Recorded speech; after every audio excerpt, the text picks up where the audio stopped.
Évangile de Jésus-Christ selon saint Jean. En ce temps-là, Jésus disait à ses disciples, « Quand viendra le défenseur, que je vous enverrai d'auprès du Père, lui, l'Esprit de vérité qui procède du Père, il rendra témoignage en ma faveur. Et vous aussi, vous allez rendre témoignage, car vous êtes avec moi depuis le commencement. J'ai encore beaucoup de choses à vous dire, mais pour l'instant, vous ne pouvez pas les porter. Quand il viendra, lui, l'Esprit de vérité, il vous conduira dans la vérité tout entière. En effet, ce qu'il dira ne viendra pas de lui-même, mais ce qu'il aura entendu, il le dira. Et ce qui va venir, il vous le fera connaître. Lui me glorifiera, car il recevra ce qui vient de moi pour vous le faire connaître. Tout ce que possède le Père est à moi. Voilà pourquoi je vous ai dit, l'Esprit reçoit ce qui vient de moi pour vous le faire connaître. Acclamons la parole de Dieu.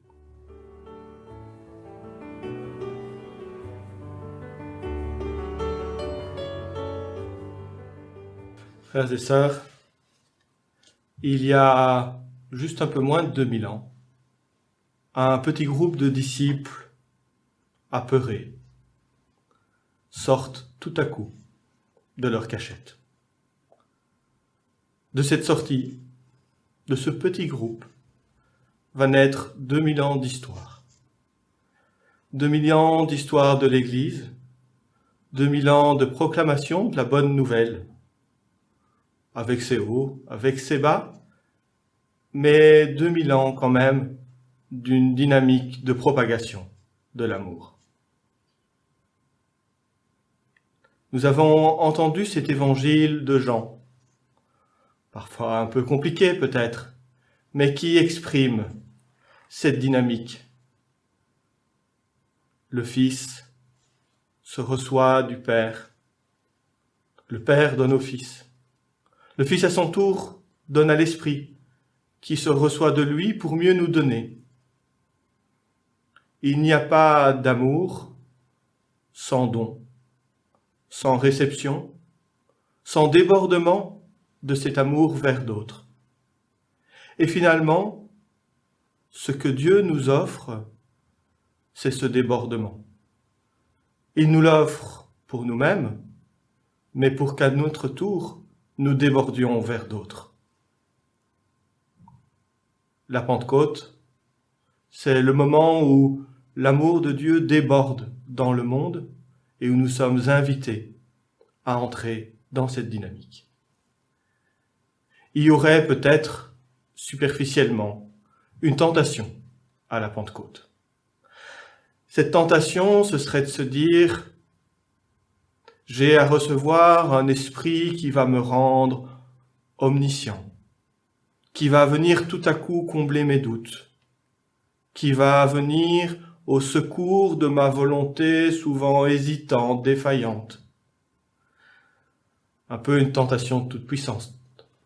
Et puis il y a une autre tentation qui va se cacher là-dedans, qui est celle de la paralysie. Tant que je n'ai pas reçu cet esprit-là, tel que je me l'imagine, il n'y a rien à faire, je ne suis pas capable, je ne peux pas.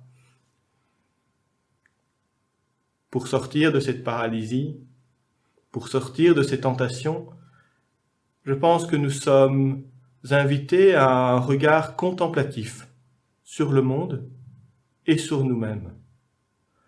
Contemplatif, c'est-à-dire pas rêveur, ni optimiste, ni qui peint tout en rose.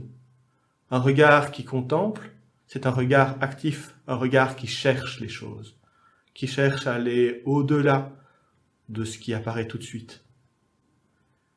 Et tout d'abord, peut-être un regard contemplatif sur le monde, sur ce qui m'entoure. Chercher à voir autour de moi ce qui se fait de bon, ce qui finalement s'accroche à cette dynamique de l'amour de Dieu qui cascade à travers le monde. Autour de moi, où est-ce que je vois cet amour à l'œuvre, à travers ce que font des hommes et des femmes bien concrets? Pas besoin d'aller chercher très loin. Dans mon travail, dans ma rue, autour de moi, où y a-t-il de l'altruisme, du don gratuit? Où est-ce que des hommes et des femmes travaillent à rendre le monde plus humain, à faire de la place à tous, à tendre une main vers celui qui en a besoin? J'ai à regarder le monde, j'ai aussi à regarder ma propre vie. Dans ma vie à moi, finalement, qu'est-ce que j'ai reçu? Qui m'a donné quelque chose? Qui est-ce qui m'a fait grandir? Qui est-ce qui a ouvert mon cœur? Qui est-ce qui m'a rendu, à mon tour, capable de donner? Et dans un second temps, peut-être regarder ma vie, mais qu'est-ce que j'ai déjà pu donner? Qu'est-ce qui, dans mon expérience, m'invite à croire que je peux encore donner? Il y a, dans la contemplation du monde, dans la contemplation de ma propre vie, énormément de choses qui peuvent se donner à voir et qui m'ouvrent un avenir. Et ce n'est que dans un second temps que je peux alors me poser cette question: où vais-je donner demain? Pas à travers quelque chose de radicalement nouveau peut-être, mais dans la continuité de ce que je suis, dans la continuité de ce que Dieu a déjà commencé à faire à travers moi. Je peux considérer que ce que je peux faire est bien pauvre, mais peu importe. Le plus difficile, c'est de commencer à s'inscrire dans l'amour de Dieu qui cascade dans le monde, à ma façon, à ma place. Parce qu'une fois que je commence à m'inscrire dans cet amour, alors je peux espérer que l'amour déborde.